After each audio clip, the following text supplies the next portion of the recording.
मुझे तो लगता है विवेक को अब शालिनी के बारे में सोचना बंद कर देना चाहिए।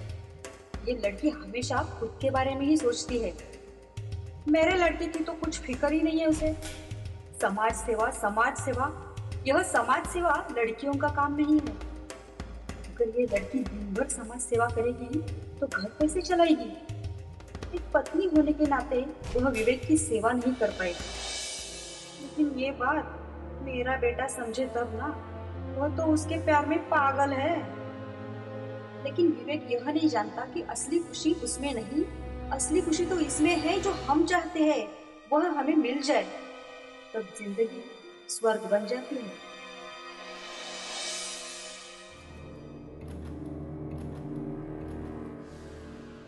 सीता, सीता जी?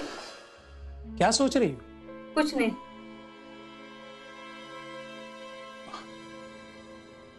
देखो, मुझसे छुपाने की कोशिश मत करो। मैंने आपसे कभी कुछ छुपाया है क्या? नहीं।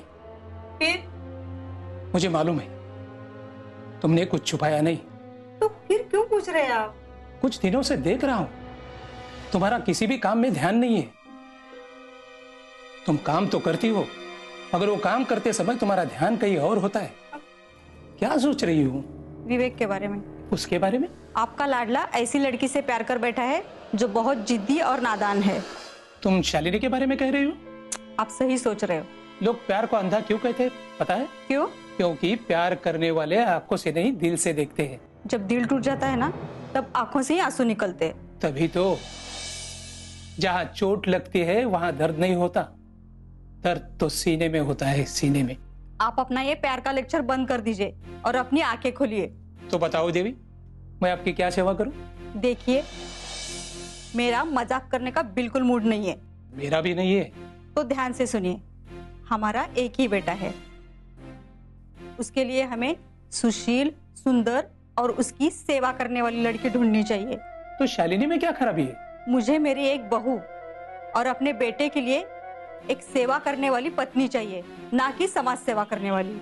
देखो सीता, अब तुम्हारी इन बातों का कोई मतलब नहीं है। विवेक शालिनी के अलावा दूसरी लड़की के बारे में सोच भी नहीं सकता। लेकिन सीता, तुम विवेक की खुशी चाहती हो ना, तो उसकी खुशी शालिनी में ये जुड़ी हुई है। मुझे तो बहुत फिक्र हो रही है। शालिनी के साथ शादी करवाना हमारी मजबूरी है, क्योंकि विवेक उसे बहुत चाहता है। अगर शालिनी के साथ उसकी शादी नहीं हुई ना, तो उसका दिल हमेशा के लिए टूट जाएगा।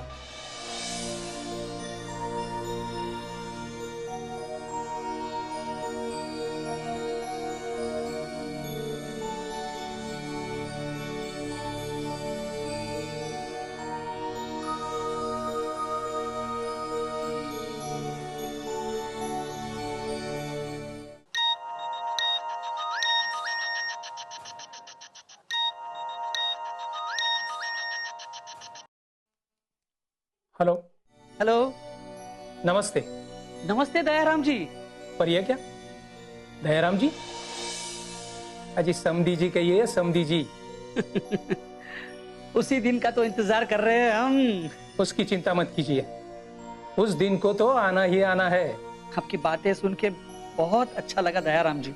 ये क्या, आपने फिर से मुझे दयाराम जी कहा? ठीक है, समधी जी बस। ये हुई ना बात। बताइए, क्या हालचाल है? हम सब तैयार हैं, सिर्फ शालिनी से बात करने बाकी। तो देर किस बात की? सोच रहा हूँ आज ही शालिनी से बात कर लो। ये हुई ना बात। आप उसकी फिक्र मत कीजिए, बस आप शादी की तैयारी में जुट जाइए। ये हुई ना बात।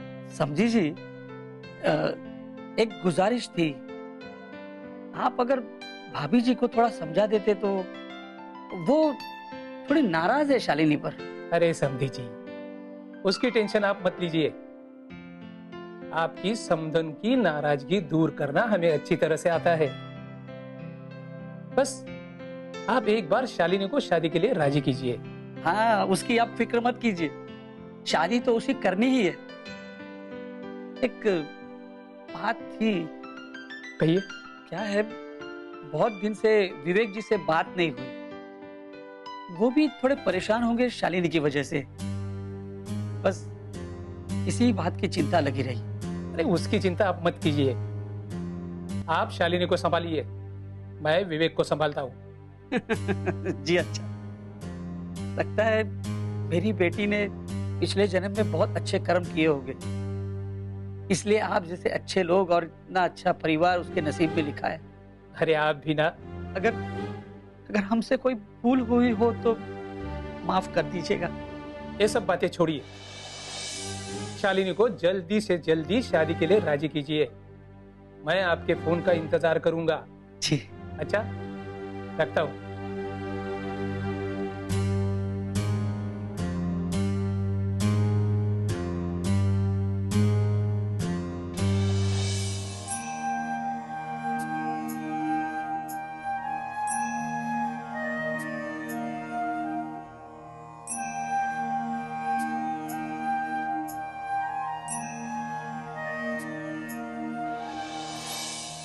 सुनिए, सुनिए, आप अपना काम ये ऑफिस में ही क्यों नहीं करते? अरे बाबा, हो गया। कहो, क्या कहना चाहती हो? आपको कमलनाथ जी का फोन आया था? जी हाँ, याद आया। आज सुबह ही उनका फोन आया था। क्या कहा उन्होंने फिर? क्या कहेंगे बेचारे, वो तो शालिनी की वजह से बहुत परेशान है।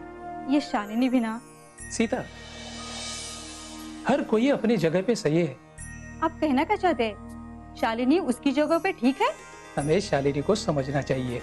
लेकिन आप भी तो शालिनी को दोष दे रहे थे। मैंने बहुत सोचा, तभी बोल रहा हूँ। मैं समझी नहीं। मैं तुम्हें एक सवाल पूछता हूँ, अपने जीवन का क्या लक्ष्य है? हमारा क्या लक्ष्य हो सकता है? हमारी बेटे की खुशी। सच कहती हो तुम, हमारे बेटे की खुशी। लेकिन सीता, ये तो हर कोई चाहता है। आप कहना क्या चाहते हैं फिर? शालिनी ने कभी खुद के बारे में नहीं सोचा, उसने हमेशा दूसरों की खुशियों के बारे में सोचा है। अच्छा, तो ये बात है। तो वो अपनी माँ बाप की खुशियों के लिए शादी क्यों नहीं कर लेती? इसमें हंसने वाली क्या बात है? सीता, दूसरों की खुशियों के लिए खुद की खुशियों को कुर्बान करना, इसी का नाम जीवन है। मैं जानता हूँ।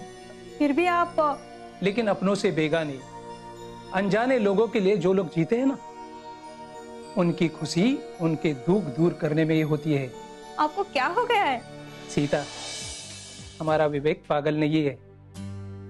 उसने अपना जीवन साथी सही लड़की को चुना है।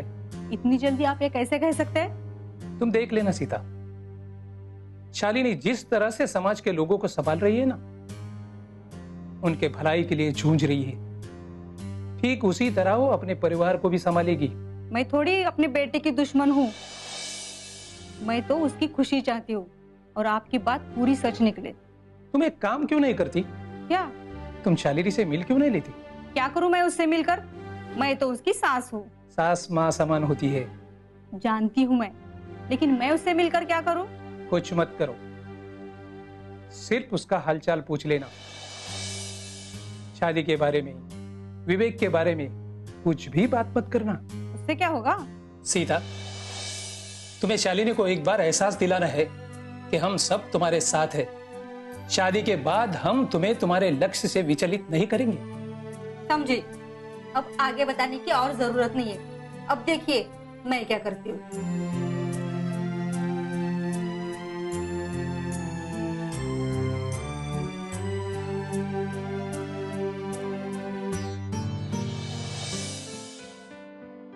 शालिनी देवी, शालिनी देवी, अरे आप बैठिए ना, मैं आपके लिए पानी ला। अरे कोई जरूरत नहीं, आप बैठिए।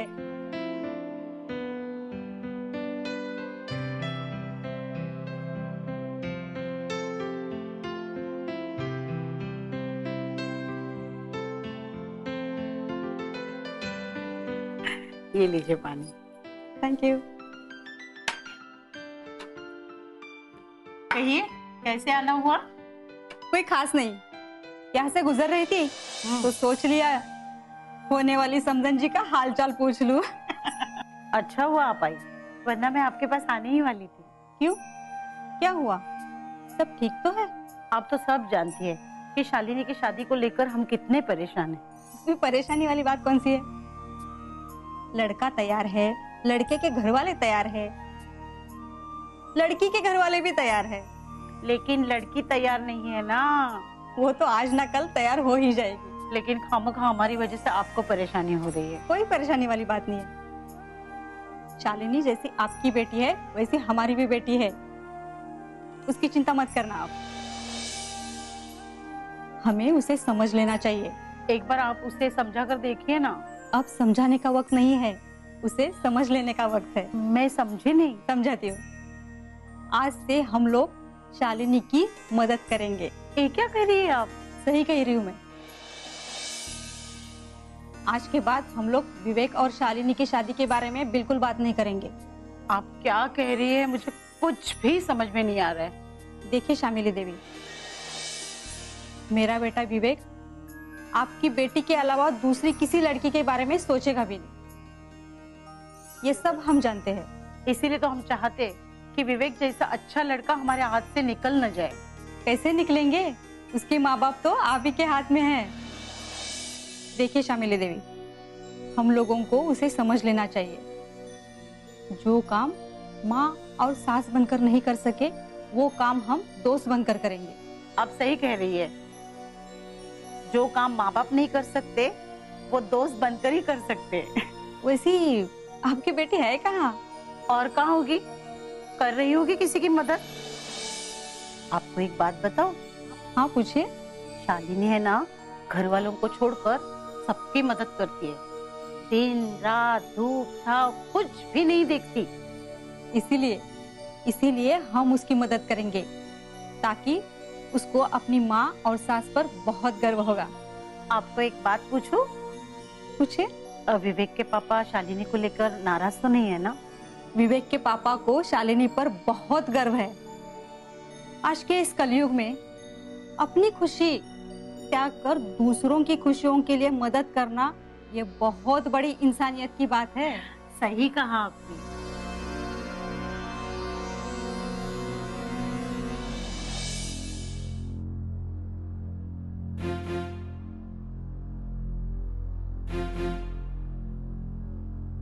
माँ, आपने मुझे इतना अर्जेंट बुलाया? हाँ, बैठना, सब बताती हूँ। सब ठीक तो है ना?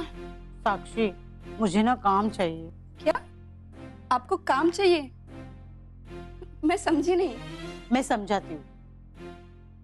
मैं दिन भर ना घर पर बोर हो जाती हूँ। सारा दिन मैं टीवी देखती रहती हूँ, इसलिए मुझे कुछ काम चाहिए। मैं आपको क्या काम दूँ?